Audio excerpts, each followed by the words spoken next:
Después de conocer en esta serie de pequeños documentales parte de la infancia y de la juventud de Félix Rodríguez de la Fuente, continuamos en este último episodio con la gran labor que hizo por la supervivencia y recuperación del lobo ibérico. Hoy también muchos de los que vivieron y trabajaron con él nos cuentan cómo vivieron esos momentos tan trágicos del accidente de avioneta en Alaska y descubriremos su última clase magistral que se encuentra en su propio mausoleo en el cementerio burgalés. Hoy, la muerte y el legado de un mito.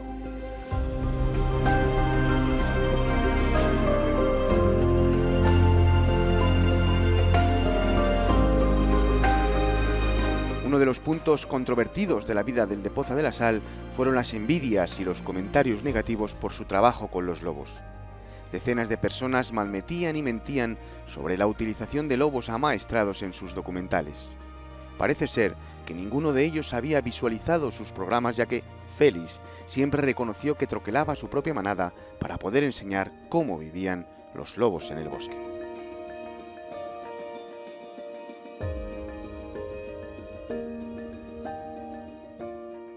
Félix, incluso en un capítulo, pues explicaba cómo se habían criado esos lobos y cómo se habían llegado a manejar, y se había grabado pues, una serie de imágenes que dieron la vuelta al mundo en su momento y siguen dándola, ¿no? Para grabar en la naturaleza el lobo y otras muchas especies se pueden hacer muchos planos, secuencias pues, totalmente salvajes, con mucho tiempo, mucha paciencia, pero hay imágenes que son prácticamente imposibles de grabar si no es con animales que de alguna manera están controlados, están troquelados. Félix fue el primero que, precisamente con el lobo aquí en España. Como hemos podido comprobar, el macho alfa de la manada era el propio Félix, y años después, de la misma manera que hizo nuestro protagonista, Carlos se convirtió en el líder también. Aún hoy en día es el macho alfa de la manada del Centro del Lobo Ibérico de Sanabria.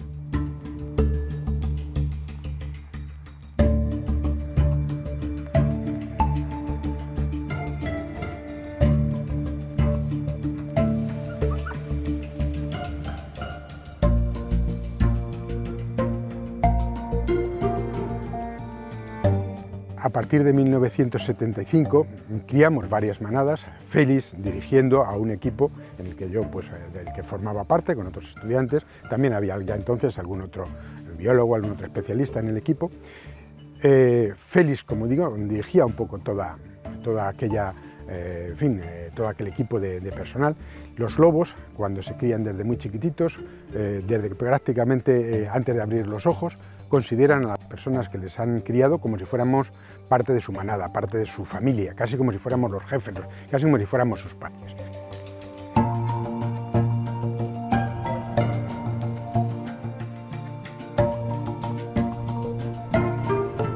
Tanto amaba Félix a los lobos y a la propia naturaleza que no ocultó su deseo de ser lobo alguna vez.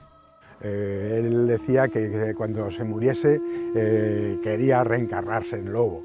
Entonces yo pienso que... Lobo ibérico. Bueno, no un lobo ibérico. Tampoco él era así tan tiquismiquis. No, Félix, el lobo era un animal para él muy importante en su vida, y tenía la ilusión. Él veía al lobo como un animal fuerte, poderoso, mítico. Hace 30 o 40 años, casi la totalidad de los niños y por ende de la población española conocía la identidad del divulgador bulgarés. Lo que ha hecho por la naturaleza de nuestro país es algo incuestionable y que, en parte gracias a él, tenemos ejemplos prácticos de ello como la protección del oso ibérico, el lince, el águila real o el imperial, así como la preservación de las dunas del Saler, el parque de Doñana o las tablas de Daimiel, incluso el monte del Pardo o la laguna de Gallo Canta. Es que es sorprendente porque, claro, Félix ya hace una serie de años que desapareció, pero su labor ha seguido por ahí, y entonces te llevas la enorme sorpresa de que muchísimos niños, una gran parte de los niños, conocen ya la figura de Félix. Y claro, eso tiene que ser a través de los medios, o a través de los padres, o a través de la educación. Pero vamos, lo conocen, es que es sorprendente. A lo largo de la península ibérica hay numerosos edificios y administraciones dedicadas al hombre de Félix. Un reconocimiento que se ganó con creces por su particular modo de enseñar los entresijos de la naturaleza.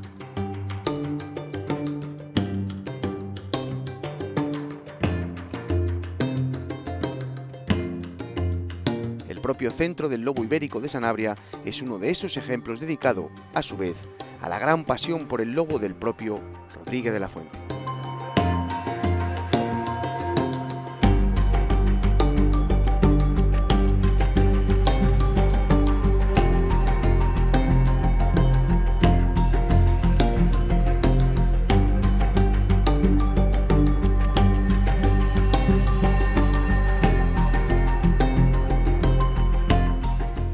Hace un año y pico, pues hay una serie de cuestiones de ver que este centro está en la figura del lobo y podría ligarse a un nombre tan mítico como el de Félix Rodríguez de la Fuente. Hay una serie de conversaciones y entonces al final se toma la decisión de hacer justicia con la figura de Félix y ponerle este nombre. 14 de marzo de 1980, Alaska. El equipo de grabación del Hombre y la Tierra, que filmaba una famosa carrera de trineo con perros, cambiaba repentinamente de avioneta porque con la que iban a grabar las imágenes perdía un poco de aceite. Antes de subir, comenta a sus compañeros que era un lugar maravilloso para morir. Poco después, casi al despegar, la avioneta se estrella en extrañas circunstancias. Félix, Teodoro, Mariano y Dobson fallecen en el acto.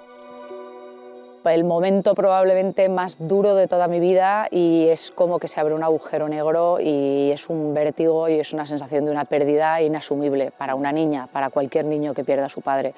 Pero yo creo que el agravante en mi caso y en el de mis hermanas probablemente es que no podías evadirte de esa pérdida, porque la pérdida, el luto era generalizado. Entonces, con otros niños que pasan por algún trance parecido, pues a lo mejor se pueden evadir, alguien que no sepa, otros amigos, otros no. Y claro, en mi caso era todo el mundo estaba viviendo ese luto, entonces era como una especie de niebla oscura que rodeaba todo y de un peso lúgubre y bueno, muy duro. Es un punto de inflexión en la vida de una persona y para un niño es inasumible, ¿no? Es mucha rabia, mucha incomprensión, muchísima tristeza, bueno, todo. Sí, estaba en el servicio militar. ¿Y se acuerda del día que murió Félix? Sí, me acuerdo porque fue un impacto. ¿Cómo se enteró? Por la radio.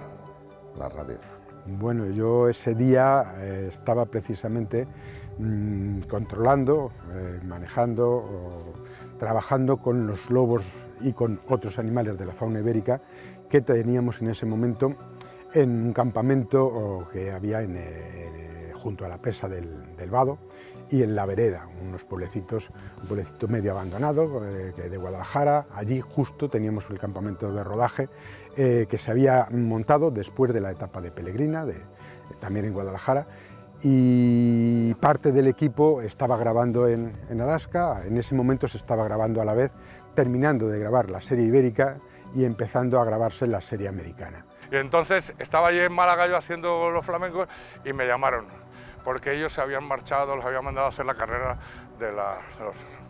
Sí. Y ahí es donde hay una especie de neblina. ¿Ahí hay un antes y un después en tu vida?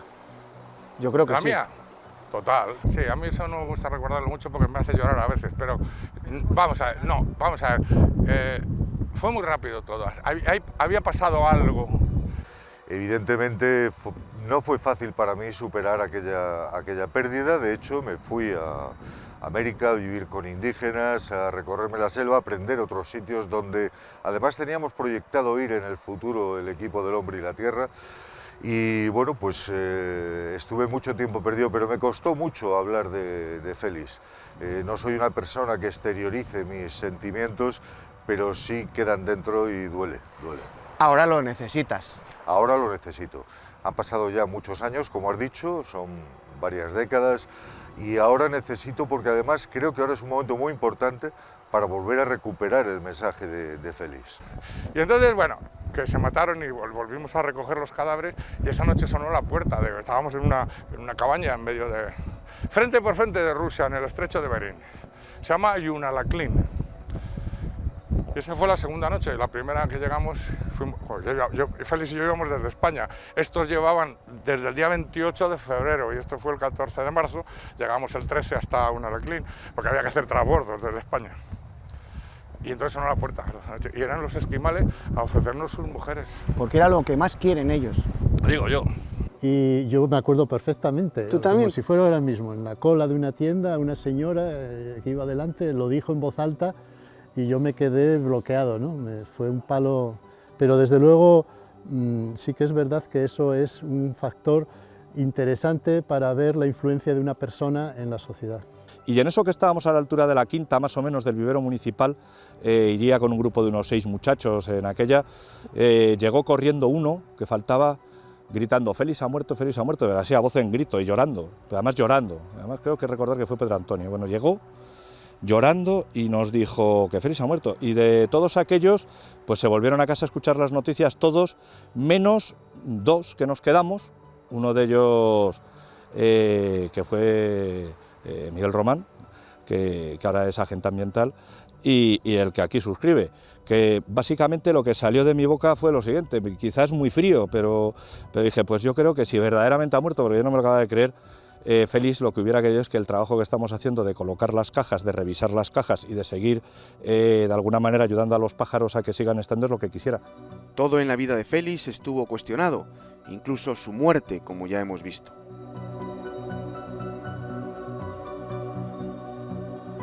La síntesis de su vida y obra queda plasmada magistralmente en su panteón, aunque no mucha gente ha sido capaz de verlo, y eso que está en el propio cementerio de Burgos. Con paciencia, ilusión y un poco de silencio y respeto, su mausoleo habla. Es un gran desconocido, todo el mundo que conoce este mausoleo apunta que es una de las obras más desconocidas que hay en Burgos. Tiene muchísimos detalles, es un lugar muy interesante de ser visitado y que la gente pues no lo conoce realmente, ¿no? Entonces creo que debiera ser un lugar donde todo el mundo debiera venir, a un lugar de reflexión, un lugar donde está Félix, ¿no? En persona, incluso aquí, y entonces sería un lugar pues eso, de peregrinaje para la gente que amó a Félix. El mausoleo de Félix es un rico homenaje a su figura y al propio mensaje que nos dejó.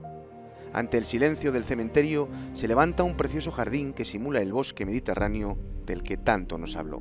Representa el bosque mediterráneo, algo que Félix luchó por preservar, y tenemos algunos ejemplos. La encina, el quercúsiles, muy importante, una encina fantástica.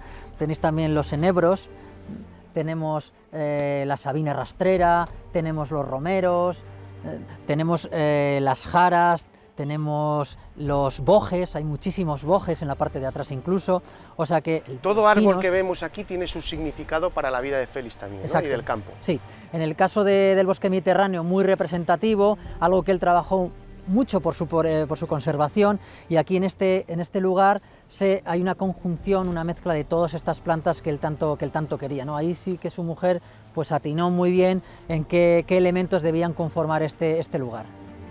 El monumento es toda una obra de arte que habla y explica las pasiones de Félix y, como hemos dicho antes, de su mensaje. Además, es una verdadera clase magistral del Félix didáctico del que tanto hemos hablado. Bueno, el arquitecto es Miguel Fisac, una persona que había hecho muchísimas obras de tipo religioso también, y el hombre en estas épocas, en los años 80, finales de los 70, estaba experimentando con los hormigones. Entonces, todo este frente, que a mí me recuerdan libros colocados en una biblioteca, pero él trataba de hacer una especie de darle cierta flexibilidad al hormigón, que es algo tan duro, encofrado, tan cuadrado, pues quiso darle ciertas formas con un molde, ¿no? En esta parte está la luz y en la parte norte está la oscuridad, lo que tiene que ver más con la oscuridad que nos representa la muerte, ¿no? Entonces tienes 13 escalones que bajan hasta la puerta. Esta la hace Pablo Serrano, está hecha en bronce, y bueno, la verdad es que está también cargado de simbología. Por un lado, él sostiene un libro en la mano, entonces él está leyendo y parece que en mitad de la lectura algo le ha sorprendido y ha levantado la vista. Luego tienes los dos especies de animales icónicas. Por un lado, el halcón, Félix Cetrero, que recupera la cetrería, abandonada totalmente, y al que se debe que a partir de eso, de los años 40, años 50, empieza a interesarse por la cetrería y la recupera. Y luego, por otro lado, el Canis lupus ignatus, el lobo ibérico, al borde de la extinción, y que Félix logra recuperar y que logra que no desaparezca de la tierra, o de España en este caso. El amigo de los niños, que se encuentra embalsamado, explicaba su obra tanto a los niños y niñas como al público adulto. En su propio mausoleo se vuelve a cumplir esas enseñanzas por medio de pequeños vanos, simulando el alfa y el omega. Y allí en la puerta de hormigón tienes el alfa y el omega, el principio y el fin de la vida. Y luego cada letra griega tiene una pequeña rendija que da un cristalito por el que te puedes asomar y puedes ver el féretro de Félix. Lo colocas así y te das la oscuridad total. Hasta en eso se ha cuidado el mínimo detalle, porque Félix, recordamos, es el amigo de los niños. Exacto. Y se ha recordado también a los niños. Exacto. El omega está abajo y está a la altura de los niños, para que los niños puedan asomarse y puedan ver a Félix siempre que quieran desde la puerta. O sea que colocaron las dos alturas. Debería de ser obligatorio por parte de todos hablar sobre el legado de Félix Rodríguez de la Fuente, más aún para una de sus hijas que siente por su padre y su mensaje, algo parecido a lo que él sentía. Su hija quiere recuperarlo para que las futuras generaciones puedan vivir su espíritu naturalista. Mi padre es una de esas personas que tiene casi sus mensajes cifrados en su trabajo, ¿no? De hecho, yo lo que he intentado con el libro que acabo de sacar es recuperar su trabajo más desconocido, que son sus reflexiones casi filosóficas, principalmente centradas en el ser humano, en los orígenes del ser humano y en el posible destino que nos puede esperar, ¿no?, en el futuro. Este agitador de conciencias está vivo, sigue vivo, al igual que su mensaje. Un agitador de conciencias es lo que era. Hombre, al principio en la introducción lo que digo es que aunque me siento profundamente agradecida con el cariño, imagínate, y además es que siempre me abruma, ¿no?, el cariño que de todos los españoles 40 años después de que nos haya dejado y todavía sigue despertando, sigue tan vivo. Pero sin embargo hay una parte que es verdad que siempre me ha raspado un poquito, ¿no?, como hija, que es el denominativo del amigo de los animales, aunque es con todo el cariño, pero poco a poco, a medida que ha ido pasando el tiempo, se ha ido quedando un poco como esa caricatura. Sí, es una persona que defendió a los animales, a la naturaleza y que fue muy popular por los medios de la época. Y poco más, ¿no? O sea, y entonces para mí es, por supuesto, que soy muy conocedora de la obra de mi padre y que soy su fan número uno, y que siempre es una fuente de inspiración para mí. Casi me daba rabia porque, claro, ves hoy día a mucha gente hablar de los retos que tenemos aquí, que él mismo preconizó y que a día de hoy los tenemos delante, y claro, yo siempre digo, ay, Dios mío, si estuviera mi padre, ¿no?, con lo claro que lo tenía, era un visionario y sobre todo lo didáctico que era, lo accesible que hacía ese conocimiento, cómo empoderaba a su audiencia. Siempre decía, hay que tener criterio en la vida, no os creáis nada, ni siquiera lo que os digo yo. Entonces, bueno, la verdad es que es una bomba, ¿no?, es una bomba. Tan conocedor que era de la naturaleza y de sus pueblos, era considerado para muchos como un verdadero chamán. Incluso su famosa sintonía del hombre y la tierra era un homenaje a las tribus africanas que, con el sonido del tantán de los tambores, hacía que tanto niños como mayores entraban en trance para acudir frente al televisor. Funcionó como una especie de chamán, ¿no?, porque era un hombre, era un verdadero sabio que transmitía ese saber, y además con el tam-tam de las sintonías de todos sus programas. Siempre incorporaba y metía el tam-tam de los tambores, que en el fondo los chamanes lo utilizan para entrar en trance porque les hace sentir el latido de la tierra. Es lo que trata de evocar el tam-tam de los tambores en las tribus, en los momentos en que los chamanes entran en trance. Yo creo que de la misma manera, pues él utilizó esas sintonías para que entráramos todos, por lo menos en una especie de hipnosis colectiva, y nos quedáramos pendientes de lo que nos estaba contando. Lo de los niños es increíble. Yo, que tengo hijos ahora, que verdaderamente con un lenguaje de altura, con un léxico complejo en terminología científica, que enganchara tanto a los niños, ¿no? Es algo increíble. En la época más mediática de Rodríguez de la Fuente, sus propios hijos sentían muchas veces un vacío que, gracias en parte a la televisión, podían llevar de mejor manera. En los muchos viajes que hacía el naturalista, en casa casi se veía como algo rutinario. Y de hecho, si pudiera estar con él 5 minutos más, si me dijeran, aquí tienes a tu padre 5 minutos, bueno, no hablaría nada, no sé, ni se me pasaría por la cabeza hablar ni de naturaleza, ni de todas estas cosas que me fascinan porque es mi tema. No, yo estaría abrazada como estaba de pequeña con él, que era un abrazo inmenso, inmenso. ¿Y alguna vez has olido a tu padre en algún sitio? ¿A qué olía? No, no, pero eso es algo de lo que me habló mi madre, que eso es una de las cosas que más le costó a ella, sobreponerse al olor de mi padre, porque quedaba en su ropa, quedaba, o sea, ella contaba como una casa que tenemos en el campo fue mucho tiempo después de que falleciera y la cama olía a él, ¿no? Y eso era durísimo, porque el olor yo creo que es uno de los sentidos más atávicos y que más nos unen a recuerdos y a personas y a espacios, ¿no? Todos los niños querían un padre como Félix y, en cierta forma, sus propios hijos sabían que tenían que compartirlo. El padre real, a veces, superaba al de la ficción. En aquella época no tenía conciencia de eso. O sea, yo en aquella época pues yo seguía El hombre y la tierra, como todos los niños. Mi padre era mi padre y bueno, no tenía conciencia. Sí que he ido siendo más consciente a lo largo que he ido creciendo.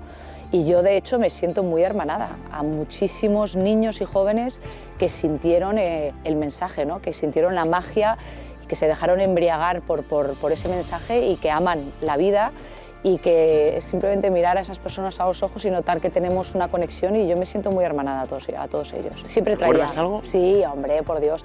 Me acuerdo, por ejemplo, cuando volví de un viaje de Canadá, que iba sacando de la maleta mientras nos iba hablando de los esquimales, de los inuit, y claro, como era él en la tele, exactamente igual.